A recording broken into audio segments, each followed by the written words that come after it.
Hello and welcome to this week's podcast. I'm Mod Matt, he the podcast monkey, and this week we're straight across to Mod Osborne in Law Corner. Hello everybody, welcome to the Law Corner, where today's lovely topic is Gothics, who's got to balance free love, sheep, that sort of thing. He is. Anyway. What did you just say? Gothics is god of balance, which is true. Free love, which is less true. But sheep, I mean, we're going Castle Wars there. I'm going retro Castle Wars. It was more the mixture of free love and sheep. For one to know. Moving swiftly on. I thought I'd start with the god letters. I don't know if you remember how he was represented in that. Big flying skull. Big flying skull with tentacles. So see, it could have been worse. That kind of then moved on to Castle Wars and sheep. It's a strange one. He's kind of just been a force of good in the early days. He was very pure. Oh, go on. Yeah, I say it's debatable whether he was a force of good. He was always presented as the god of balance and neutrality. I don't know whether he was good. He was more whimsical, but that's not necessarily good. Yes, true. I mean, Saradomin was presented as good back when it was, Saradomin and Zamrak were not at all blatantly, You're correct, actually. Yeah, Gothics was always kind of very much focused on balance, which meant, everything must have a counterpoint. Yeah, and then Gothic started to bleed in more with, I guess, the Guardians of Gothics. That was when it really started kicking in, when you started to have the representation of Juna, Valuta, Fiara, that sort of thing. There were actually some Guardians of Gothics. Like we were, me and you, my brody, we were sat down and kind of determining the roster of Guardians of Gothics. We were given the job at one point. Yeah, who let us do that? I don't know. This was kind of pre-World Wakes. Before, guys probably know this. We put together a quest brief for something called In the Mouth of Madness, which was about a Guardian of Gothics called Erebus, who was a floating prison. Gothics used to put all of those who'd unbalanced the world in. We saw him as Seeker, wasn't it? Yeah, but before the Seekers and Stalkers came from Demonheim, this kind of floating mouth that would just eat people if they unbalanced the world. So it was, again, as just kind of keying into Gothics wasn't always good. So we had Melzar and Well, this was V the thing. At one point. His role. I mean, this isn't confirming. This isn't coming. The important thing to start is this isn't confirming a Guardian of Gothics that is waiting in the wings. This was more just something we did back in the day that isn't going to come to pass. But it was just showing that Gothics' balance had negatives as well as positives, and he was kind of like an anti-magic device to keep control of magic. Yeah, like the neutral zone would be in kind of superhero comics. He was there to neutralise magic, and it was ruled over by somebody who proclaimed to be Zamorak. So it was always Zamorak with inverted commas. Right, and we had that whole quest idea, which was he'd hoovered up really powerful wizards, people that were strong with magic. But in the course of doing so, had picked up people like Melzar. And that turned him mad crazy, as well. So he was anyways, not to linger on something that's not going to be Yeah. We'll create another rite of passage. I have to say, that sounds awesome. Somebody put this on Rune Labs. There we go. This is us going full barmy. This was before we became narrative guys. But there was also, like we were talking about, there was a point where, does Tok'et Dil? Yep. Was one at one point, and Grimnash was going to be one. Yeah. We kind of seeded some kind of large-scale creatures that we thought might well be Guardians. Yeah, I think we like the idea of Tok'et Dil because by that point the player had already killed it. Yeah, it's like, so it would be that retrospectively kind of, by the way, you killed one. Yeah. Thanks. So Gothics really came to the fore with World Wakes. You guys were all there for World Wakes. It was kind of a strange period in that we knew we wanted to do something big, but we couldn't really talk about it. So it was the Time Team quest. It was the archaeological dig quest. And that's all the only way we could promote it. So I remember some of the stuff we were talking about before it was the quest as well. Because there was the idea of bringing either, I think it was at the time it was a toss-up between Gothics or Zaros back. But bringing them back not as a quest, but as a world event boss, because I remember one of the earlier pitches for Gothics was not that kind of nice god to deal with, but this thing you would have to fight. It was like the big skull tentacle of some massive raid boss back when we were just going, ignore the game mechanics, ignore the dev time. What if we did this? So I remember some of the interesting stuff going on there. Oh my word. Yeah, that could have been a very different direction. But I remember with RuneScape 3 coming in, we knew that we wanted to have a big kind of storyline redirection. And it was always about going to our core storyline of gods and elder gods, all these things that people talked about but never saw. And of course, there was this big obstacle in the way, and that was Gothics. But also an opportunity for some pulling on heartstrings. And something we haven't really done before. And it really did kind of affect a lot of people who played it. We still get people going, can you bring him back? Can you bring him back? Which makes you go, and cruelly, over so many updates, I have to keep on trying to push back against developers who want to do more cruelty to Gothics or Gothics' body or things like. Sometimes it still creeps through. We do still do a bit that seems like it's paying reverence to, but it's just jamming the knife in deeper. Yeah, things like the memory imports. I still find that quite moving. I think that's not necessarily jamming the knife in. I think that's quite celebratory. I tried. Yeah, tribute to Gothics being the other one. Obviously, Gothics loves a butterfly. Whereas we just wanted to do horrible. We wanted, in the original Nomad's Elegy thing, we were going to actually use Gothics' corpse for, Gillenor. We were going to use Gothics' corpse for that, but it's like, no. We pushed back a little on that and pushed you to the Order of Ascension. Sorry, by the way, spoilers. But you knew this. You knew this. But the look of Gothics is unusual. I remember having to not necessarily fight Mod Mark on the look of Gothics, but he was concerned that it didn't look iconic enough, that it wasn't kind of cool. But of course, I never really thought that Gothics needed to be cool. I wanted something kind of wiser in that look. So you've got that kind of drawn face. I'm struggling to remember which came first, if it was the look of Gothics or the Nuragi look. They both, because obviously they both happened at the same time for the Origins of Gillenor and World Wakes that happened at the same time, the motion comic.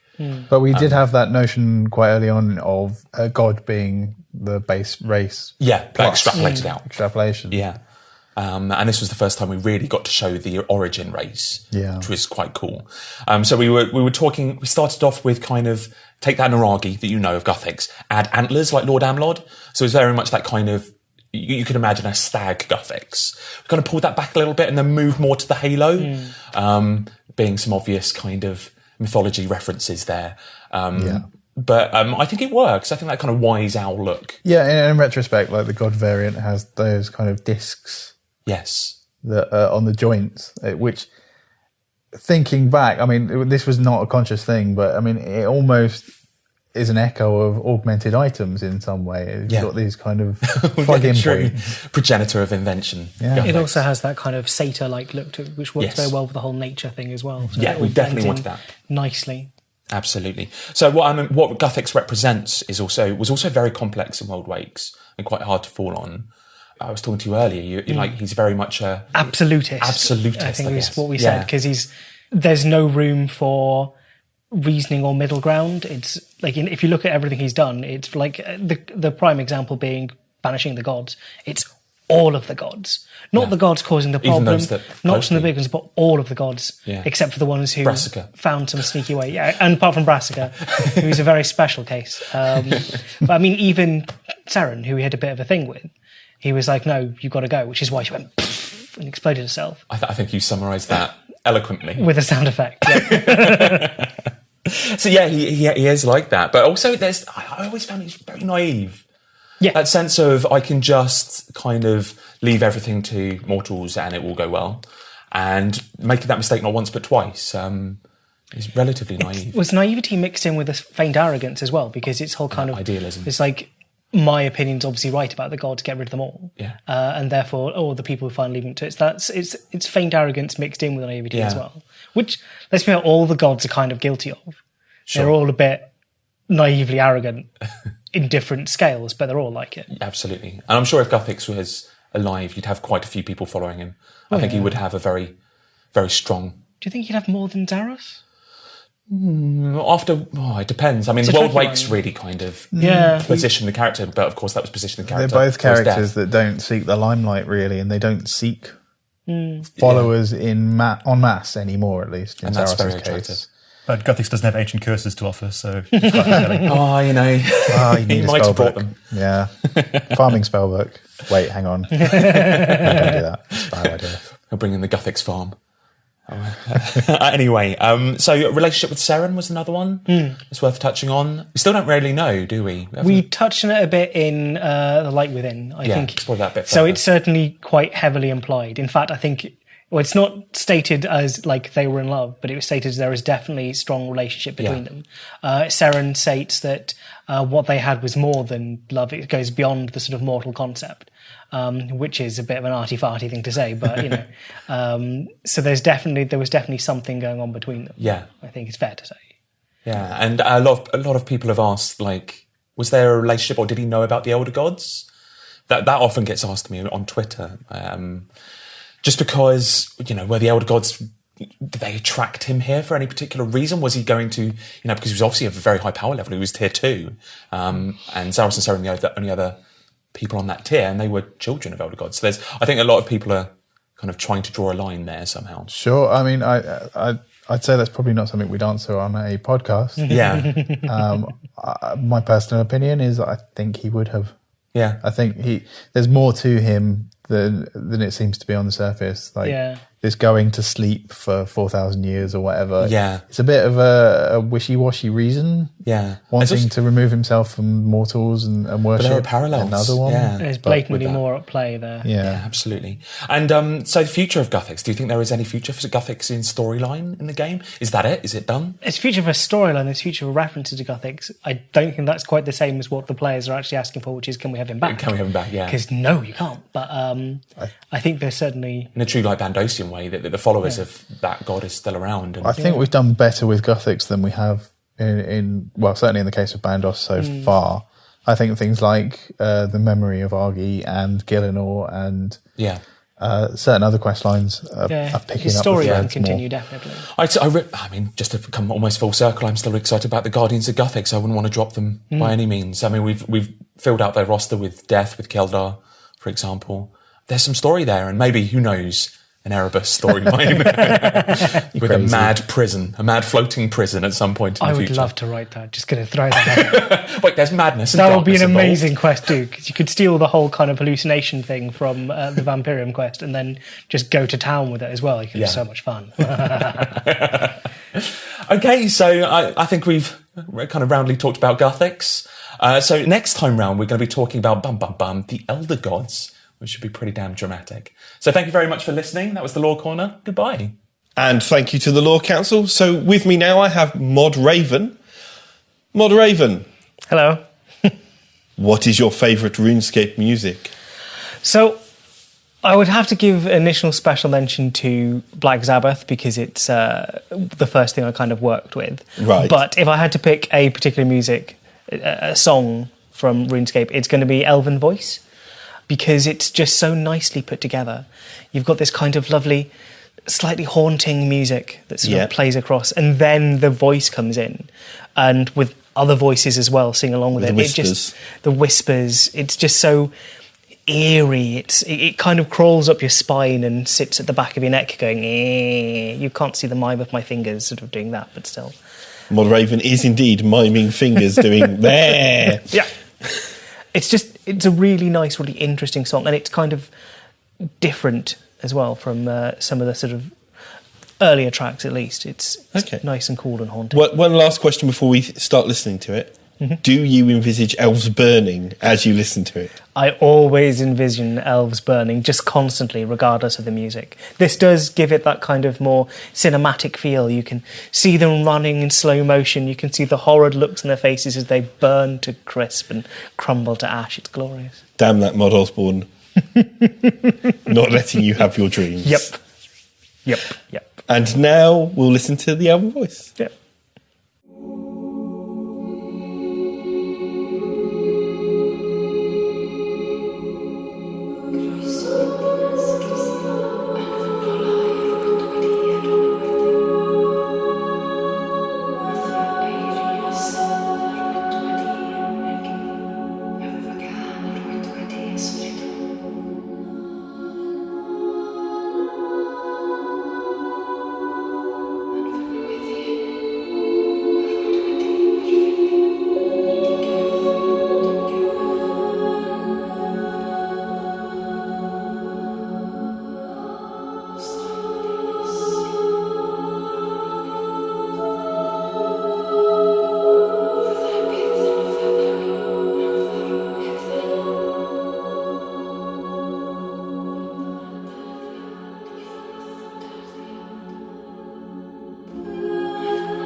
Such an awesome piece of music. And now across to Mod Infinity and player support. Hello and welcome to the latest section of the Customer Support Podcast. I'm Mod Infinity. Hopefully you can kind of recognise my voice. I'm one of the ops managers here in customer service. And today I'm joined by Mod Ferret. Hi, I'm Mod Ferret. I've been with Jagex for about a year now. I'm in the customer support team and currently looking after the social media side of things. Okay. On Steve? Yep, hello everyone. It's Steve back for another customer support podcast. They keep kicking me out of the room, but I keep coming back in to get into the next podcast. So as long as they let me in, I'll be here doing these podcasts. Brilliant, fantastic. We'll always let you in. And so in this week's section, we'll be talking about customer support on social media. So I think everyone knows that we're on social media. You know, we've got the official Jagex support channel on Twitter, but I want to kind of get into a bit more detail about what is it that we do, how can we help people, what's the future looking like, and Steve, you can talk about some kind of misconceptions as well. So yeah, Mod Ferret, as you say, you're customer support social media lead, and just in general, can you talk briefly about our approach to social media when it comes to customer support? Well, we try and keep as active as we can on social media. We realise it's an important way to keep in contact with all of our players. So we've been on Twitter specifically since end of January 2014. So wow, okay. Quite some time. And we've been really active on there. Nearly 65,000 tweets have been sent from the Jagex support account in the life of the account. So that's quite high. Quite a lot. I couldn't work out the daily average. Not that quick, but I'm sure it's quite a lot. And we've got over 25,000 followers currently following our account. So what we say gets seen by a lot of people. Yeah, absolutely. All right, great stuff. And that's some interesting stats there. And so in terms of providing support on social media, Ferret, what is it that we can help people with? It's quite limited. Because of the anonymity on social media, we can't see anything relating to actual account details. We've only got what is said in the tweet to go on. So really, we can't verify any identity, so we can only answer questions relating to general issues or redirect people, help them actually find the pages to get the answers themselves, or just get them to send in a ticket so that we can take them through in more detail on their account. So really, we're just looking to get people to contact us through the official ticketing system. Yeah. Okay. Yeah, I think that's important, right? You know, the official support centre, that's where people are going to get the help they need. It's got all the detailed articles. Yeah. If they need to contact us, they can do it through there. As you mentioned, Twitter is a platform used to direct people to the right page where they need help. Yeah, exactly. Okay, so with 25,000 followers, you must get quite a lot of tweets. And I know from my time on social media myself, monitoring the Jagex support Twitter account, we get quite a lot of players asking us to help them out with issues we actually can't help them out with. Ferret, can you go into what those two issues are and just talk about why we can't help with them? There are two main reasons that people contact us. One is that their account has been banned, and the other is that their account has been hijacked and they've lost access. Both of these have a number of problems involved. For banned accounts, we don't review banned accounts anywhere. So any contact that we get via Twitter relating to a banned account is something we immediately cannot help with. So we can provide as much information as possible on what the situations relating to banned accounts are and information on why they might have been banned, but we can't do an appeal. There's a post on the community-led account help forum, which was made by Mod Kelvin, the head of customer support, and this details our current policy towards banned accounts, including those which were banned whilst hijacked.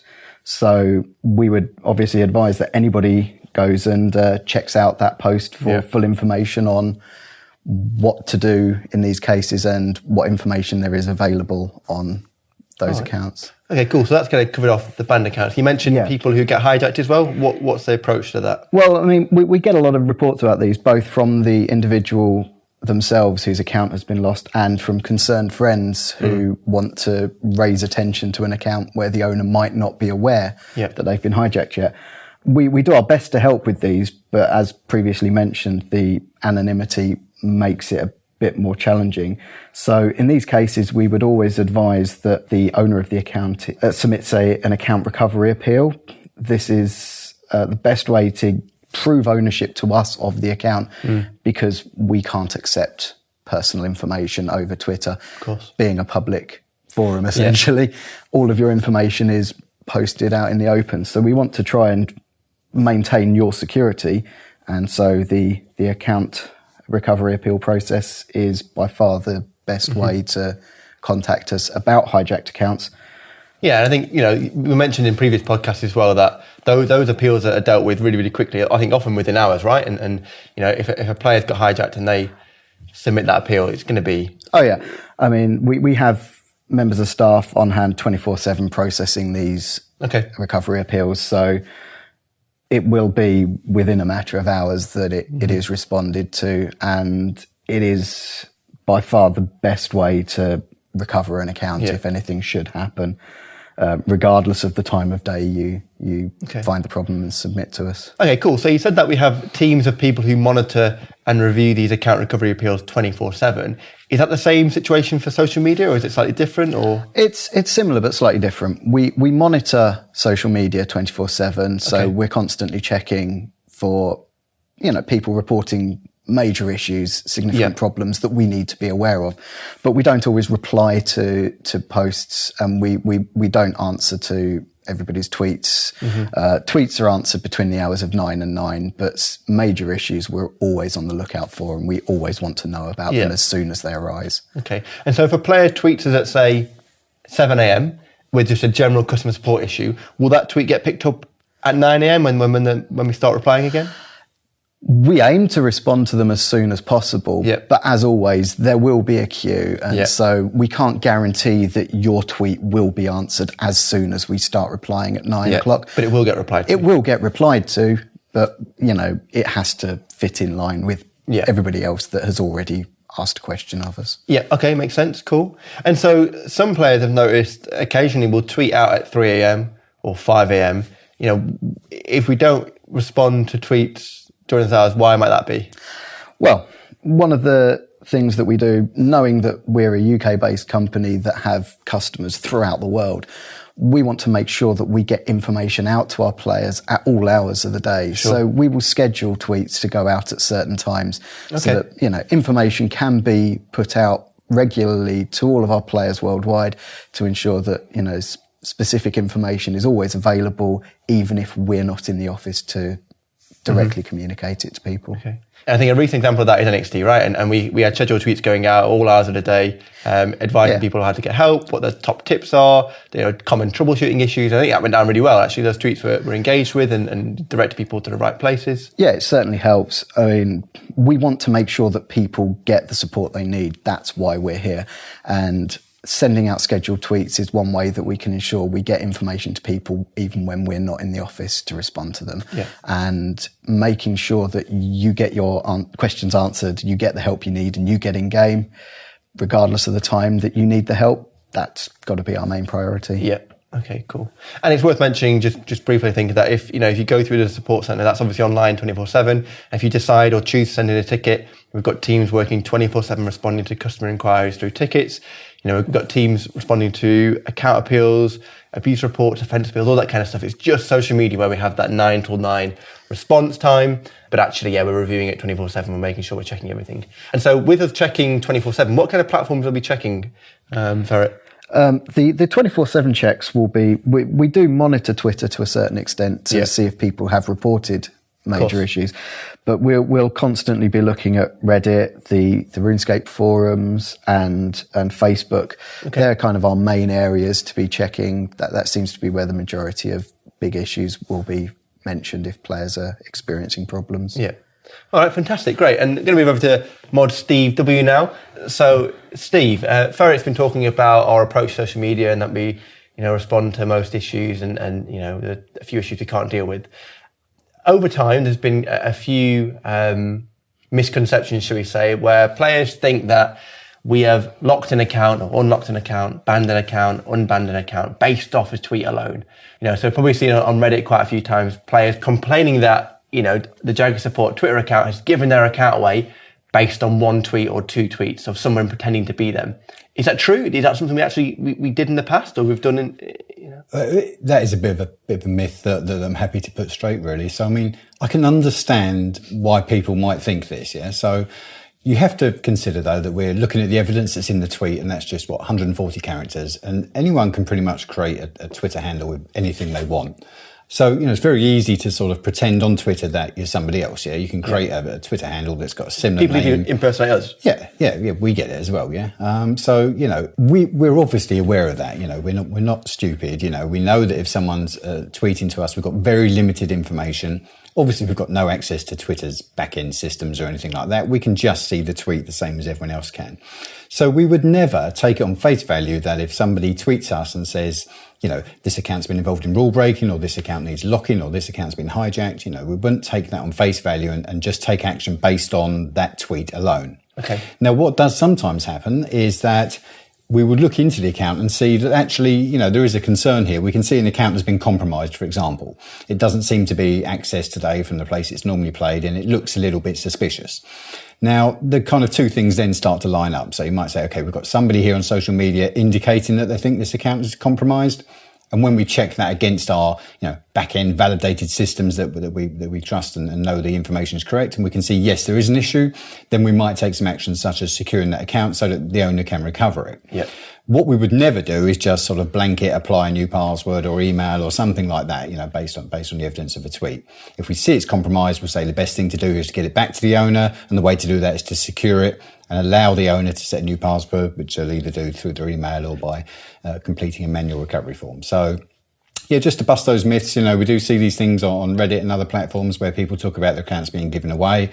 Very often actually it's an account that's shared or heavily compromised or something like that. And actually there's sort of a battle going on where, the owner might be on Twitter saying one thing to us. The person that shares the account is the person completing the recovery form. And there's a back and forth and conflict of interest and dispute about account ownership. And that can go on. But, just to sort of reiterate, we won't take things on the face value of a tweet alone. Okay, brilliant. Thanks for clearing that up for us. Back to you, Ferret. So what are the future plans for social media? We've kind of, looked at what we do now, and we've spoke about our approach to certain aspects of social. But what are we doing looking ahead? Well, we've acknowledged that social media is massively popular. It's a really good way to keep in contact with the community. So really, the plans are to continue supporting our players through social media, to really grow the team and grow the level of support that we can provide, increase our response times on Twitter, and increase our Twitter community helper team so that we've just got a bigger group of people all wanting to help the community and getting involved. Okay, cool. So community helpers you mentioned right at the end there. Yeah. So some players might not know what they are. Are they employees? Are they volunteers? Can you just kind of talk briefly about what they are, what they do? The community helpers are a group of volunteer players who are dedicated to the game. They love the game, they love helping out, and they've joined us as volunteers for the love of helping players. They want to help people out. So they're just a group of really passionate individuals that are active on Twitter and on the forums as well now. Okay. Responding to player questions, providing as much help as they can that doesn't require private knowledge or personal information about the account or the account holder. Okay, and so do they have access to the Jagex Support Twitter account? Do they have their own Twitter account? How does that work? The helpers have their own individual, personal, authorised helper accounts. Okay. They're not directly connected to our systems or our account, but they are authorised by us to answer questions on behalf of us, of the customers, but not to collect personal information from the players. Okay, and so how would you identify a helper on Twitter?